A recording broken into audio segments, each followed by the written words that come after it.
হচ্ছে গ্রেপ্তার কলতান দাশগুপ্ত। অডিও ক্লিপে হামলার ছকের অভিযোগ, তার বিরুদ্ধে এই ভাইরাল অডিও। গ্রেপ্তার ডিওয়াইএফআই নেতা, গ্রেপ্তার করলো বিধাননগর কমিশনারেট। জুনিয়র ডাক্তারদের অবস্থানে হামলার চক্রান্তের যে অভিযোগ, গতকাল থেকে এই নিয়ে এখনো পর্যন্ত গ্রেপ্তার দুই। গতকালই সঞ্জীব দাস, তাকে গ্রেপ্তার করা হয়েছে। ডিওয়াইএফআই কর্মী, আজ ডিওয়াইএফআই নেতা কলতান দাশগুপ্তকে গ্রেপ্তার করলো পুলিশ। আমাদের সঙ্গে রয়েছে অমিত। অমিত, কোন সূত্র? অনুপ রয়েছে আমাদের সঙ্গে, অপর প্রতিনিধি অনুপ। কোন সূত্র ধরে কলতান দাশগুপ্তকে গ্রেপ্তার পুলিশের? কিন্তু এই পুলিশের পক্ষে স্বতঃস্ফূর্ত মামলা রিজু করা হয় অডিও ক্লিপ ভাইরালের ঘটনায়। তৃণমূল মুখপাত্র অডিও ক্লিপ প্রকাশ এনেছিলেন। তার পরবর্তী ক্ষেত্রে পুলিশ যখন তদন্ত নামে, সেখানে কিন্তু একেবারে সঞ্জীব দাস এলাইস বুবলাই তাকে গ্রেপ্তার করে। তিনি পরবর্তী ক্ষেত্রে জানতে পারে ডিওয়াইএফআই তিনি কিন্তু একজন কর্মী, এবং তার সাথে এই অডিও ক্লিপ যে প্রকাশ্যে এসে কথোপকথন হচ্ছিল, এই সমস্ত বিষয় যেমন জিজ্ঞাসাবাদ করা হয় এবং কার মদতে তিনি এই ফোন করে কথাবার্তা বলেছিলেন, গোটা বিষয় কিন্তু তাকে গতকাল রাতে জিজ্ঞাসাবাদ করা হয় বিধাননগর উচ্চপদস্থ আধিকারিক পক্ষ থেকে। তারপরে কিন্তু একেবারে ডিওয়াইএফআই নেতা যে কলতান দাশগুপ্ত, তার কথা কিন্তু একেবারে প্রকাশ্যে আছে, তার সঙ্গে কথোপকথনের কথা। এরপরেই পুলিশ গতকাল থেকে তার গতিবিধি নজর রাখে এবং পুলিশ জানতে পারে যে বামের যে আন্দোলন অর্থাৎ ফিয়াস লেনে তিনি কিন্তু বর্তমান তার অবস্থান। তার পরবর্তী ক্ষেত্রে পুলিশের পক্ষ থেকে আজকে সকালবেলা তাকে ইতিমধ্যেই প্রথমে আটক করা হয়, পরবর্তী ক্ষেত্রে তাকে গ্রেপ্তার করা হয়। ইতিমধ্যে পুলিশের পক্ষ থেকে গোটা বিষয় যেমন খতিয়ে দেখা হচ্ছে এবং এই কলতান দাশগুপ্ত তিনি তার সঙ্গে যে কথোপকথনের অডিও ক্লিপ যেটা ভাইরাল, একেবারে সেখানে হিংসা থেকে ছড়ানোর ঘটনা থেকে শুরু করে সমস্ত কিছু কিন্তু একেবারে প্রকাশ্যে আনে একেবারে সঞ্জীব দাস এলাইস বুবলাই। এর পরবর্তী ক্ষেত্রেই পুলিশ গন্ডাছড়া পুলিশ তাকে গ্রেপ্তার করেছে এবং আজকে বিধাননগর আদালতে পেশ করা হচ্ছে। নিজেদের হেফাজতে নেওয়ার আবেদন জানানো হবে। তার কারণ এই যে অডিও ক্লিপ প্রকাশ্যে এসছে, সেই ঘটনায় শুধুমাত্র এই দুজন যে ডিওএফআই কর্মী এবং ডিওএফআই নেতা কলতান দাশগুপ্ত আছেন, নাকি এর পিছনে আরো কোনো মদত দেওয়ার আরো বেশ কিছু কয়েকজন জড়িত আছেন, এই সমস্ত বিষয় কিন্তু পুলিশ জানতে চায়, সেই কারণে হেফাজতে নেবে। এবং ইতিমধ্যেই পুলিশের পক্ষ থেকে কলতান দাশগুপ্তকে গ্রেপ্তার করা হয়েছে এবং এই ঘটনায় সব মিলিয়ে এখনো পর্যন্ত পুলিশের পক্ষ থেকে দুজনকে গ্রেপ্তার করা হলো। একদিকে ডিওএফআই নেতা কলতান দাশগুপ্ত, অন্যদিকে সঞ্জীব দাস এলাইস বুবলাই ডিওএফআই কর্মী। বেশ, আমাদের সঙ্গে রয়েছে আরেক প্রতিনিধি অমিত সরাসরি। অমিত, তোমার কাছ থেকে জানতে চাইবো যে কোন কোন সূত্র ধরে পুলিশ গ্রেপ্তার করলো কলতান দাশগুপ্তকে এবং তার বিরুদ্ধে যে অভিযোগগুলো সামনে উঠে এলো, তার কি কিছু প্রমাণ মিলেছে? কি জানতে পারছো এখনো পর্যন্ত পুলিশ সূত্রে? পুলিশ সূত্রে দাবি করা হচ্ছে ডিওএফআই নেতা কলতান দাশগুপ্ত এবং ডিওএফআই কর্মী সঞ্জীব দাস ওরফে বুবলাই দুজনকে ইতিমধ্যে গ্রেপ্তার করা হয়েছে। যে অডিও ক্লিপ গতকাল সামনে আসে কুণাল ঘোষ প্রেস কনফারেন্সে, সেই অডিও সামনে এনেছিল। সেক্ষেত্রে স্বাস্থ্য ভবনের সামনে যে জুনিয়র ডাক্তারের যে ধর্ণা চলছে গত কয়েকদিন ধরে, সেই ধর্নায় অশান্তি ছড়ানো, অশান্তি পাকানো, যারা আন্দোলনকারী তাদেরকে মারধর করা, এমনকি হিংসা ছড়ানোর একটা ষড়যন্ত্র করা হয়েছে এবং সরকারকে কালিমালিপ্ত করার জন্য এই ধরনের ষড়যন্ত্র করা হয়েছে। এই তথ্য কিন্তু সামনে এসেছিল অডিও ক্লিপ থেকে। সেই জায়গা থেকে সেই সূত্র ধরে বিধাননগর কমিশনারের তরফে ইসিপিএস এ স্বতঃপ্রণীত মামলা করা হয় এবং সেই অডিও কলের সূত্র ধরেই খোঁজ শুরু করা হয় যে কাদের এই অডিও ক্লিপ। তারপরেই সঞ্জীবকে গতকাল রাতে গ্রেপ্তার করা হয়েছিল এবং তাকে তাকে জেরা করা এবং একই সঙ্গে টাওয়ার লোকেশন এবং ফোন কল ডিটেলস অর্থাৎ সিডিআর তারা খতিয়ে দেখতে শুরু করে। সেখানে দেখা যায় যে ডিওএফআই নেতা কলতান দাশগুপ্তর সঙ্গে এই সঞ্জীবের দীর্ঘক্ষণ ফোনে কথা হয়েছে এবং সেই ফোনের কনভারসেশনে এই ধরনের কথাবার্তাগুলো অর্থাৎ হিংসা ছড়ানো, সেখানে হামলা চালানোর পরিকল্পনা। এবং এবার এই মুহূর্তে পুলিশ যে বিষয়টি দেখার চেষ্টা করছে যে এই যে পুরো যে পরিকল্পনা করা হয়েছিল, এই পরিকল্পনা ষড়যন্ত্র করা হচ্ছিল, এর নেপথ্যে এরা দুজন রয়েছে না এদের পেছনে আরো অন্য কেউ রয়েছে যে পরিকল্পিতভাবে সেখানে হামলা চালানো, যাতে সরকারকে কালিমালিপ্ত করা যায়। পুরো বিষয়টা এই মুহূর্তে খতিয়ে দেখা হচ্ছে। সেক্ষেত্রে ধৃত দুজনকে আদালতে পেশ করে নিজেদের হেফাজতে এই মুহূর্তে আমরা যোগাযোগ করতে পেরেছি সিপিআইএম নেতা সুজন চক্রবর্তীর সঙ্গে। আপনাকে নিউজ 18 বাংলায় স্বাগত জানাই। সুজন বাবু, গ্রেপ্তার করা হলো কলতান দাশগুপ্তকে, যে ভাইরাল অডিও, সেই অডিও সূত্র ধরেই গ্রেপ্তার। গতকালই আমরা জানি ডিওয়াইএফআই কর্মী সঞ্জীব দাসকে গ্রেপ্তার, আজ ডিওয়াইএফআই নেতা কলতান দাশগুপ্তকে গ্রেপ্তার। কিভাবে দেখছেন? কালকে বলেছিলেন একটা বড় ষড়যন্ত্রের প্রকল্প, এটা অডিও ভিডিও ভাইরাল এই কালচারটা ইদানিংকালে তৃণমূল এবং বিজেপি পারস্পরিকভাবে করেছে। তৃণমূল বলেছে বিজেপি ম্যানুফ্যাকচার করছে, বিজেপি বলছে তৃণমূল ম্যানুফ্যাকচার করছে। ফলে ভিডিও এবং অডিও ম্যানুফ্যাকচারিং এর যারা অভ্যস্ত তারা তো কোনো বড় ষড়যন্ত্র করছে না বোঝা করে। কারণ আমি কালকেই বলেছিলাম আন্দোলনের মূল মুখটাকে সরিয়ে দেওয়ার নানান রকম প্রচেষ্টা হচ্ছে।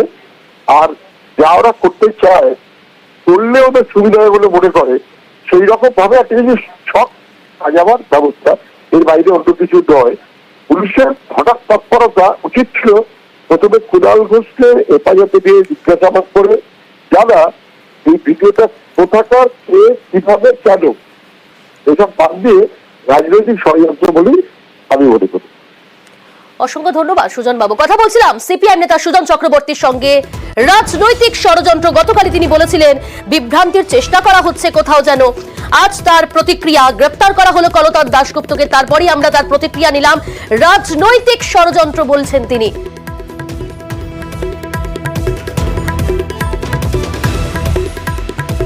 অমিত রয়েছে আমাদের সঙ্গে সরাসরি। অমিত, তোমার কাছ থেকে জানতে চাইবো যে ইনভেস্টিগেশন নিয়ে পরবর্তী কি ভাবনা চিন্তা করছে পুলিশ, কি পর্যালোচনা রয়েছে? দেখো, যে ধরনের কনভারসেশন বা যে ধরনের টেলিফোনিক কনভারসেশন এই মুহূর্তে অডিও ক্লিপ পুলিশের হাতে এসছে, সেখানে স্পষ্ট তো দেখা যাচ্ছে যে দুজন। অমিত সঙ্গে রাখো, এই মুহূর্তে টেলিফোন লাইনে আমরা যোগাযোগ করতে পেরেছি তৃণমূল নেতা কুণাল ঘোষের সঙ্গে। কুণাল দা, নিউজ 18 বাংলায় আপনাকে স্বাগত জানাই।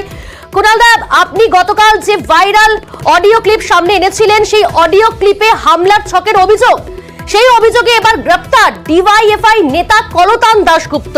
আমরা কথা বললাম সুজন চক্রবর্তীর সঙ্গে। সুজন বাবু জানাচ্ছেন যে এটা রাজনৈতিক ষড়যন্ত্র, কি বলবেন?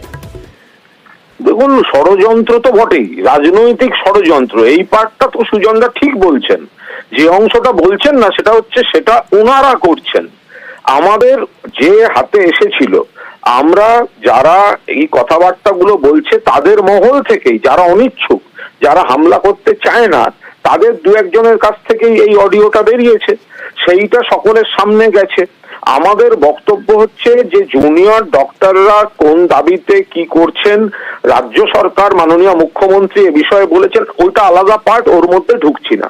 কিন্তু এই যে এখন জুনিয়র ডাক্তারদের উপর মারধর হোক, হামলা হোক, যাতে দায়টা চাপানো যায় তৃণমূলের ঘাড়ে বা রাজ্য সরকারের ঘাড়ে, এই চক্রান্তটা এবার আমি কোথা থেকে বা ওই অডিও কি করে বাইরে বেরোলো, ওদের মধ্যে ওদের লোকেরা দিয়েছে, সেটা বড় কথা, নাকি সুজনবাবুর দলের নেতারা কেন হামলার পরামর্শ দিচ্ছেন, চক্রান্ত করছেন, সেটা বড় কথা। সেইটার কৈফিয়ত ওনারা দিন না। অডিও ক্লিপটা কারা বের করেছে নিজেদের মধ্যে খুঁজুন, পেয়ে যাবেন। আর কিন্তু এখান থেকে প্রশ্ন তুলছেন সুজন বাবু, বলছেন যে আপনাকেও জিজ্ঞাসাবাদ করা প্রয়োজন যে আপনি কোথায় পেলেন এই অডিও ক্লিপ, এ কথাও বলছেন সুজন বাবু। আমি তো ঝাড়া হাত পায়ে ঘুরে বেড়াচ্ছি, ঝাড়া হাত পায়ে সকলের সামনে ঘুরে বেড়াচ্ছি। ওনাদের যারা ফোনে কথোপকথন তাদের মধ্যে থেকেই ফোন অডিও লিক করছে। প্রশ্নটা হচ্ছে অডিও লিক করাটা বড় কথা, নাকি অডিও যেগুলো শোনা যাচ্ছে এবং তাদের নেতারা যে হামলার ছক করছেন সেটা বড় কথা। আসল অপরাধ যে ষড়যন্ত্রটা, হামলা ষড়যন্ত্রটা ওনারা করছেন, সেটা ফাঁস হয়ে যেতে এখন ওনারা সেটাকে নজর ঘোরাবার চেষ্টা করছেন। এটা আমার বক্তব্য হচ্ছে, এই যে ক্লিপিংটা, অডিও ক্লিপিংটা, যাদের মধ্যে কথা হয়েছে দুটো পক্ষ, তাদের মধ্যে থেকেই বেরিয়েছে। তো এবার সেখানে সেটা কে বের করলো সেটা বড় কথা, নাকি জুনিয়র ডাক্তারদের উপর হামলা করে তাদের রক্তাক্ত করে তৃণমূল সরকারকে বিড়ম্বনায় ফেলার যে চক্রান্তটা সুজনবাবুর দলের লোকেরা করছিলেন, সেইটা বড় কথা। মানুষ সেইটা বিচার করবেন, বাকি কোর্টে হবে। একেবারেই। অনেক ধন্যবাদ। কথা বলছিলাম তৃণমূল নেতা কুণাল ঘোষের সঙ্গে। আমাদের সঙ্গে রয়েছে সরাসরি অমিতের সাথে কথা বলছিলাম। অমিত, যেমনটা জিজ্ঞাসা করছিলাম যে পরবর্তী কি পর্যালোচনা, ইনভেস্টিগেশন নিয়ে ভাবনা চিন্তা করছে পুলিশ? দেখো, এখানে পুরোপুরি এখনো পর্যন্ত তদন্ত যে পথে এগোচ্ছে তাতে পরিকল্পিতভাবে হামলা চালানোর কথা বলা হচ্ছে এবং সেখানে একটা পরিকল্পনা রয়েছে, ষড়যন্ত্র রয়েছে।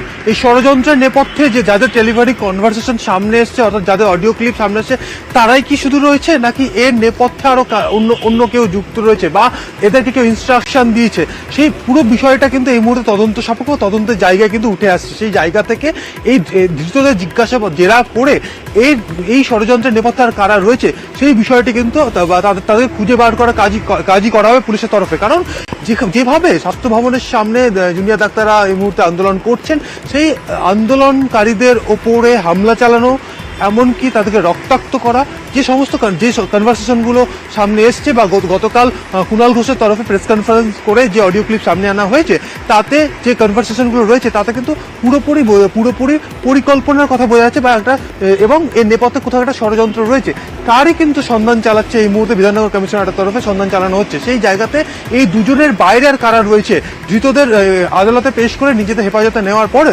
এর নেপথ্যে কারা রয়েছে সেই বিষয়টা কিন্তু খুঁজে বার করতে চাইছে পুলিশ। অমিত, সঙ্গে থাকো। এই মুহূর্তে আমরা যোগাযোগ করতে পেরেছি বিজেপির সাংসদ শ্রমিক ভট্টাচার্যের সঙ্গে। আপনাকে স্বাগত জানাই নিউজ 18 বাংলায়। শ্রমিক বাবু, গ্রেপ্তার করা হলো ডিওয়াইএফআই নেতা কলতান দাশগুপ্তকে, যে ভাইরাল অডিও, তার সেই অডিওর ভিত্তিতে গ্রেপ্তার।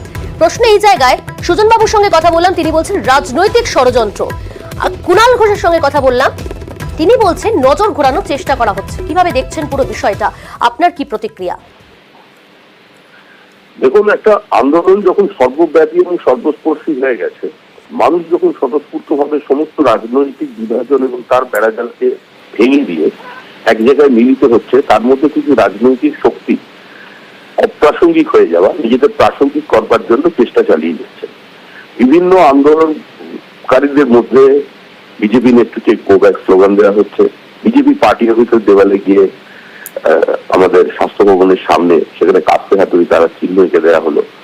যে আন্দোলন চলছে পশ্চিমবঙ্গের চূড়ান্ত নৈরাজ্যের বিরুদ্ধে, একটি প্রাতিষ্ঠানিক খুন ধর্ষণের বিরুদ্ধে, সেই আন্দোলনটা স্লোগান আবার মধ্যে মধ্যে উত্তরপ্রদেশের দিকে চলে যাচ্ছে, গুজরাটের দিকে চলে যাচ্ছে। তো এটা কাঙ্ক্ষিত নয়। তবে আমার প্রথম প্রশ্ন হলো, যদি কেউ নাশকতামূলক কাজ করতে চায়, অতিমানেরা এর মধ্যে ঢুকেছেন, কারণ তাদের নির্বাচনে অংশগ্রহণ করবার সাহস নেই। তারা রাজনৈতিকভাবে প্রান্তিক শুধু নয়, অপ্রাসঙ্গিক। আর এটা তৃণমূল কংগ্রেসই ভালো বলতে পারে, কারণ নোভোট টু বিজেপির যে প্রোগ্রাম তারা চালায় নির্বাচনের আগে, সেখানে তৃণমূল অংশগ্রহণ করে এবং তৃণমূল কংগ্রেস যখন ক্ষমতায় আসে, সেই ক্ষমতায় আসবার সময় নিঃসন্দেহে মাহবুবুর একটা ভূমিকা ছিল। কিষাণজির বক্তব্য প্রত্যেক মানুষের জানা। ফলে ওদের মধ্যে কি রাজনৈতিক রসায়ন আছে আমার বলার কোনো প্রয়োজন নেই। যদি কেউ নাশকতা ঘটাতে চায় এবং তার জন্য তাকে গ্রেফতার করা হয়, তাহলে স্বাভাবিকভাবেই পুলিশ গ্রেফতার করতে পারে। কিন্তু প্রশ্ন হচ্ছে, কুণাল ঘোষের কাছে অডিও ক্লিপটা এলো কি করে, কে তাকে সাপ্লাই করলো? এটা কি তার মানে কি পশ্চিমবঙ্গের প্রত্যেকটি ঘটনায়, মানুষের প্রত্যেকটি দৈনন্দিন জীবনের সমস্ত কথোপকথনের উপরই এই সরকার সার্ভিলেন্স রেখেছে? আমরা ওয়াটার গেট কেলেঙ্কারির কথা জানি, কিন্তু পশ্চিমবঙ্গে ওয়াটার গেট তো নয়, একদম মানে ওশেন গেট হয়ে গেছে। স্বাভাবিকভাবেই এ রাজ্যে যেটা হয় যে তৃণমূল কংগ্রেসের নেতা, মন্ত্রী, সরকারি আমলা, পুলিশ কর্তা, আমাদের রাজনৈতিক কর্মীরা এখন কথা বলে ফ্রি টাইমের মধ্যে। এতটাই এই সরকারের প্রতি মানুষের একটা অশ্রদ্ধা বলুন বা ভয় বলুন, যেটা তৈরি হয়েছে। তবে কলতান দাশগুপ্ত নাশকতা কাজ করবেন বলে তো এরকম দেখে মনে হয় না। কিন্তু আমাদের প্রশ্ন, কুণাল ঘোষের কাছে গেল, তার পরে পুলিশ তাকে গ্রেফতার করলো, তিনি অডিও ভাইরাল করলেন। অসংখ্য ধন্যবাদ। কথা বলছিলাম বিজেপির সাংসদ শ্রমিক ভট্টাচার্যের সঙ্গে।